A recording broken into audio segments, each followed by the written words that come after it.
সহ সব জেলায় ডাকাতির কবলে আমির হামজা, শিল্পী মশিউর রহমান সহ অনেকেই এই বিষয়ে। এটা সত্য। ডাকাতি বেড়েছে না কমেছে? চুরি বেড়েছে না কমেছে? খুন বেড়েছে না কমেছে? গুম বেড়েছে না কমেছে? ছোট ছোট বাচ্চা অপহরণ বেড়েছে না কমেছে? সব কিছু বেড়েছে। কেন বেড়েছে? এটার একটা কারণ আছে, বলবো, শুনবেন। একজন তার ওই সন্তান, মানে বাপ মারা যাওয়ার সময় সন্তানদের বলতেছে, আমি তো মরে যাচ্ছি, তোরা এমন কিছু করবি যেন মানুষ আমারে ভালো বলে। ওর আব্বা ছিল কাফন চোর। কি চোর? কাফন চোর। কাফন চুরি করে ওই কাপড় বিক্রি করে সংসার চালাইতো। তো এই কাফন চোরা মরে যাওয়ার সময় সন্তানদের ওসিয়াত করেছে, এমন কিছু করবা যাতে মানুষ আমাকে অন্তত ভালো বলে। তো ওর সন্তানরা ওর বাপ মরে যাওয়ার পরে ওরাও কাফন চুরি করে, করলি মানসি বলে ও তো বাপের মতো হয়ে গেছে। ওরা তো বাপের মতো হয়েছে, বাপও কাপন চুরি করতো, এরা কাপন চুরি করে, একই তো হয়েছে। তো সন্তানরা বসে মিটিং করলো, তাহলে কি করা যায়? আব্বারে তো কেউ ভালো কয় না, কয় ভাই একটা বুদ্ধি করা যায় কি, তা আজকে আমরা শুধু কাপন চুরি করবো না, ওই লাশ তুলে পাশার মধ্যে বাস ভরিতে পাবনার সদরে টেনাইতে হবে। তো এবার ওই কাপন চুরি করতে যাইয়ে ওই লাশটাও আবার তোলে, তুলে একটা বাস ঢুকাই দেয়, দিয়ে তো পাবনার ওই চৌরাস্তায় ওখানে ওই যে গোল চত্বরে ওখানে টেঙায় রাখে। মানসি বলা বলি শুরু করলো, এর থেকে তো ওদের আব্বা ভালো ছিল। কথা বলেননি? এর থেকে তো ওদের আব্বা ভালো ছিল, যে খালি কাপন চুরি করতে, এরা তো ডাইরেক্ট লাশে বাঁশ দিয়ে তো টানাইতে হচ্ছে। তাহলে আব্বার ভালো বললো কিনা? তো এখন চুরি, ছিনতাই, খুন, গুম, অপহরণ বেড়েছে, কারণ মানুষ যেন বলতে পারে আগেই তো ভালো ছিলাম। কথা কি বোঝা গেছে? আমার জলসায় খুব বেশি বাধা দেয় না, কারণ আমি বলি যে আমার বাধা একদম দেয় না তা না, দু এক জায়গায় জুতো মতো থুয়ে হাঁটা দিতে হয়েছে। আপনার পাবনায়ও আমার নামতি হলো স্টেজতে, এটা হয়। মূল কথা হলো যারা বাধা দেয় ওরা ওই আগা মাথা কিছু শোনে না। একজন ওই যে মাঝে মাঝে উদাহরণ দিতে যে বলি, হুজুর কালেকশন করতেছে, বাবারা 50,000 টাকা দেওয়ার মতো কেউ কি আছেন? তো একজন এসে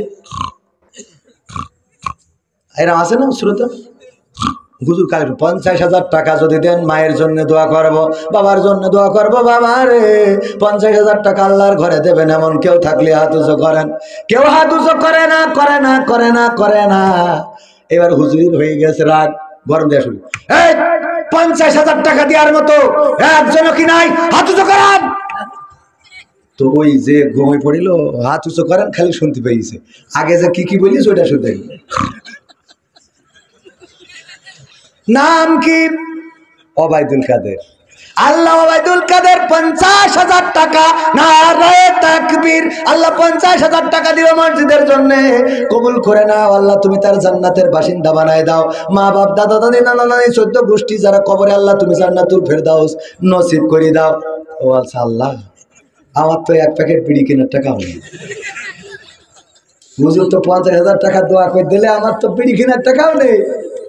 পরের দিন আমাদের সুপারের কাছে গেছে, সুপারের কাছে যেই বলতেছে, হুজুর আমি তো একটা বিপদে পড়ে গেছি। হুজুর কি বিপদ? কালকে মাহফিল হচ্ছিল, ওখানে হুজুর কালেকশন করছে, আমি তো ক্লান্ত ছিলাম, ঘুমায় পড়েছি, হঠাৎ শুনলাম খালি হাত উঁচু করেন। তো আমি ঘুমিতে উঠে হাত উঁচু করেছি, এর বাইরে কিছু জানি না। হঠাৎ দেখে হুজুর দোয়া করছে যে 50,000 টাকা। নাম কি? বললাম ওবায়দুল কাদের, আমার নামে দোয়া করে দিলে। তা আমার তো বিড়ি কেনার টাকাও নেই হুজুর। তো বলছে অসুবিধা নেই, এটা তো ভুল ক্রমে হয়ে গেছে, ও তোমার দেওয়া লাগবে না। তো বলছে দেওয়া লাগবে না, এটা তো বললেন, এতে তো মিটে গেল না কেন? তো বলছে হুজুর দোয়া করতে করতে আমার মা বাপ, নানা নানি, দাদা দাদি, 14 গোষ্ঠী সব জান্নাতে থুয়ে দিয়েছে। এখন আমি এই টাকা না দিতে পারলে ওদেরকে আবার ফেরত এনে জাহান্নামে রাখবো কিনা, এইটা নিয়ে আমি টেনশনে পড়েছি। আমার যা হয় হোক। কথা কি বোঝা গেছে? মানে আগের লাইন না শুনে পরের লাইন শুনে হাত উঁচু করলে হবে না। মূল আলোচনা পুরো 2 ঘন্টা আমি কথা বলতে চাই।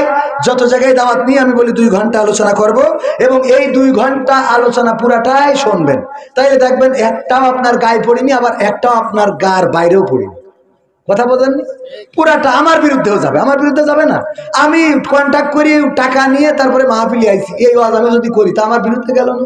প্রথমেই তো আমার বিরুদ্ধে দিয়ে ওয়াজ করেছি যে এখানে আমি আইছি টাকার জন্য, খাওয়ার জন্য, আপনারা আইছেন আল্লাহর জন্য, বলেছি না আমার বিরুদ্ধে? কথা কয় না, মনে আছে কিনা আপনাদের? তার মানে হক কথা বললে সেটা আমারও বিরুদ্ধে যাবে। আমরা বুঝি না, আমার বিরুদ্ধে আমি কথা বলি। আগে মাহফিলে বাধা দিত আওয়ামী লীগ, এখন কারা কোরআনের মাহফিলে বাধা দেয়? কোরআনের মাহফিলে আসলে আওয়ামী লীগ বিএনপি এইভাবে কেউ বাধা দেয় না। বিভিন্ন ব্যক্তিগত ত্রুটি আছে, নাম লিখেছে বিএনপির এক দলের নেতার আরেক দলের নেতার নাম লেখা হয়নি, দুই গ্রুপ, এই গ্রুপ বলছে যে না হতে দেওয়া হবে না। এরকম ঝামেলা আছে না নাই? আছে মানে কি, কোন জায়গায় দেখা যাচ্ছে জামাতের অতিথিদের নাম লিখিনি বলে জামাত ইসলাম মাহফিল বয়কট করেছে, এরকমও দুই এক জায়গায় রিপোর্ট আমাদের কাছে আছে। একদম নেই তা না। তো এই জন্য এগুলো ডাইরেক্ট সব দল করেছে, নেমনে বিএনপি করে খুব খ্যাপা।